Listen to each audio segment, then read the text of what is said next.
हर राष्ट्र अपनी सुरक्षा का इंतजाम करता है। राष्ट्र की बाह्य सुरक्षा के लिए थल सेना, वायु सेना और नौ सेना रहती है। इनके सैनिक राष्ट्र प्रहरी हैं।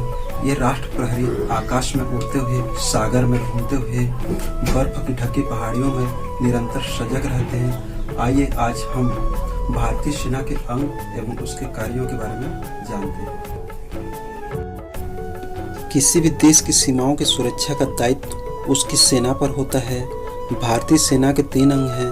पहला थल सेना, दूसरा वायु सेना, तीसरा नौ सेना। थल सेना के सैनिक भूमि अथवा थल पर युद्ध करते हैं। थल सेना में सैनिकों की संख्या सबसे अधिक होती है। हिमालय के ठिठुराने वाली सर्दी और दूसरी ओर शरीर को झुलसा देने वाली रेगिस्तान की गर्मी, रेत की तूफानों की परवाह न करते हुए सेना के वीर सिपाही हरदम चौकस रहकर अपने देश की सीमाओं की रक्षा करते हैं। थल सेना की वर्दी का रंग मटमैला हरा होता है।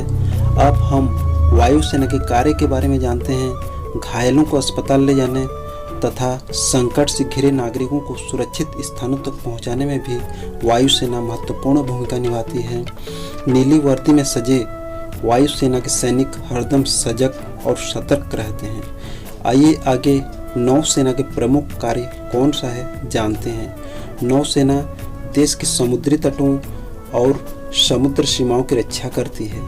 नौ सैनिक समुद्री लड़ाई में कुशल होते हैं और जल की सतह और गहराई दोनों में प्रहार करने में सक्षम होती हैं। नौ सेना के सैनिकों की वर्दी का रंग सफ़ेद होता है। भारतीय सैनिक बहादुरी के लिए जितने विख्यात हैं, अपनी अनुशासन प्रियता के लिए भी उतने ही सराहनीय हैं। जब वे समूह में चलते हैं तो उनका चलना भी देखने योग्य होता है।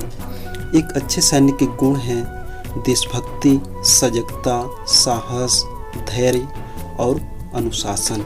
भारतीय सैनिक में ये गुण कुट कुट कर भरे होते हैं। यही नहीं, बाढ़, तूफान, भूकंप, सूखा आदि प्राकृतिक आपदाओं के समय वे जिस प्रकार जनता की सेवा करते हैं, इससे उनकी सेवा भावना का भी परिचय मिलता है।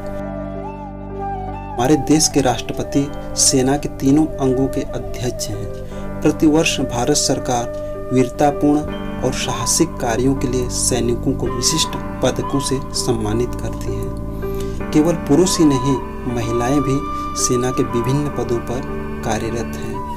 आइए आगे पाठ से संबंधित कुछ कठिन शब्दों के अर्थ जानते हैं। वर्दी शब्द का अर्थ पोशाक है। प्रहार शब्द का अर्थ चोट है।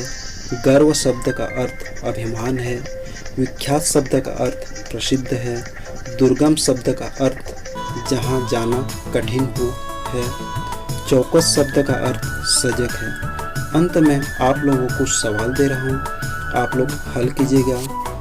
प्रश्न 1, वायु सेना क्या क्या कार्य करती है। प्रश्न 2, नौ सेना का प्रमुख कार्य क्या है। प्रश्न 3, आप बड़े होकर क्या बनना चाहते हैं।